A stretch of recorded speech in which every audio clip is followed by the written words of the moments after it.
Hello, everybody, and welcome to another wonderful day of chemistry. So today we're going to be looking at three major gas laws, which we can use to help describe the behavior of a gas under a whole bunch of different perturbations. So in order to do this, we're first going to be looking at four major properties. And with these four properties, we can pretty much describe all of the behaviors of almost every gas, especially when you end up adding in the fifth property of, well, which gas am I looking at? You pretty much can describe most everything. So the first of which is going to be the pressure of the gas. So this is going to be simply the force of the gas on the surroundings, which we talked a lot about last time. We've also brought up the second property, which is the temperature. So this is telling us more or less how fast those gas molecules are moving and how much energy they have. And then then the next one is one that we should be quite familiar with. This is the volume, literally. What size of container is the gas moving around in? Finally, our fourth property is simply the number of moles. So how much gas is present? So gas, amount, size, energy, force. That's pretty much everything.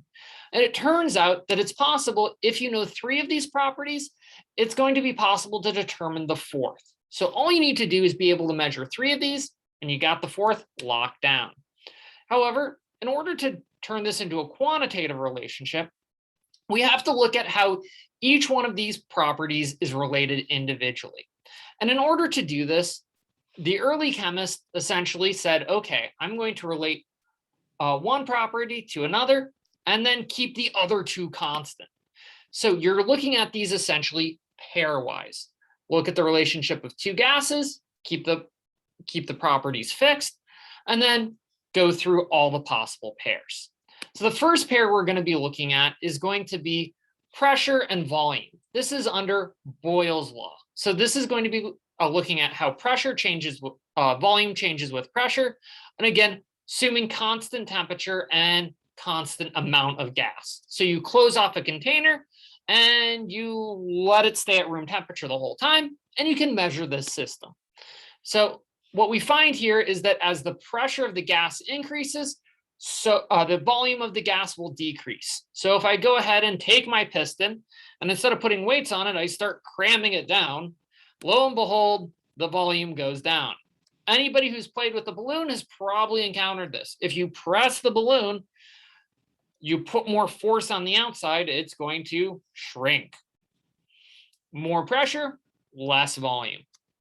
Now, one of the things you'll find is that if you release the pressure, it will spring right back to where it started. And again, this is going to be part of the law. If you don't keep that pressure on, it's going to return to its original pressure and thus its original volume.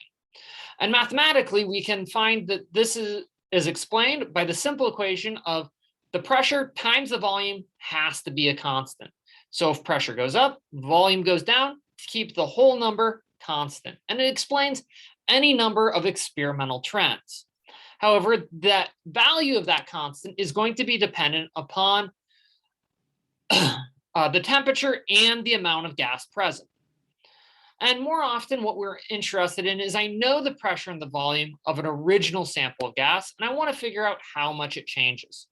So what we tend to find here is that the pressure times the volume of your gas at step one will be equal to the pressure times the volume of the gas under step two. So if you know your initial pressure and volume, and you know how much you increase the pressure, you know the resulting volume. Similarly, if you say, watch a gas essentially compress, you can figure out how much extra pressure it has, or if the gas expands, how much pressure it lost. So this can also explain sometimes if you leave a system out and you watch a balloon expand or compress. However, much more often, if we watch a volume change, it has less to do with the atmospheric pressure changing. It tends to have much more to do with the temperature changing. And anybody who's watched a balloon pop on a hot day is probably familiar with this one, because it turns out that volume and temperature are going to be directly related.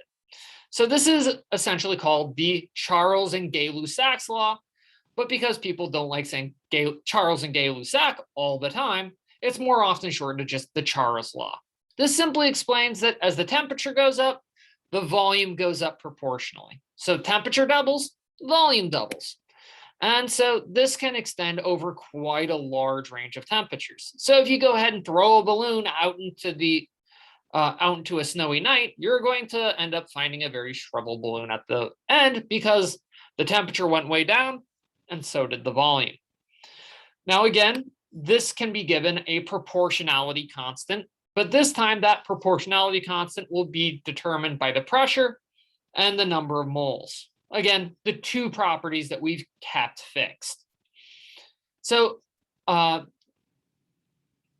in order to make this law relatable to Boyle's law, it's often rephrased as volume divided by temperature has to be a constant. And because it's equal to a constant, it means that we can relate an initial set of volume and temperatures to a final set of volume and temperatures by, again, this proportionality idea. So if you know your initial volume and temperature and your final temperature, you can predict how much your gas will expand or compress, depending on whether you throw it in a hot room or a cold one. So this only leaves us one property we haven't brought into play, and that's going to be the amount of gas, so moles. And it turns out we can relate the moles of gas to the volume of gas, again, assuming constant pressure and temperature. So if we do this, we tend to find a linear relationship yet again. And this is familiar with anyone who's blown up a balloon. How blowing up a balloon literally works is you add in extra oxygen, CO2, and nitrogen. And as you add more gas molecules, well, they're going to put more pressure on the surroundings, which will cause a expansion in the volume as long as the pressure being applied to the balloon stays the same. And again, what's very important about this is it is a linear relationship. If I double the amount of gas present, I'll double the volume.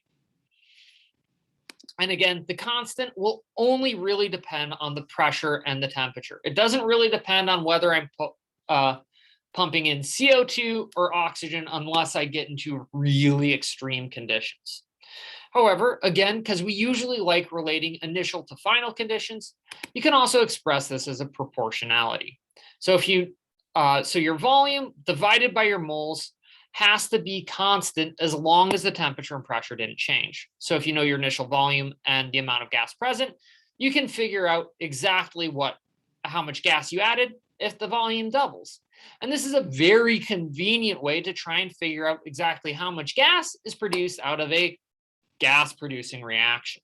So next time we're going to be bundling together all three of these laws to try and be able to relate all four properties all together all at once to generate that famous law, the ideal gas law. Until then, take care.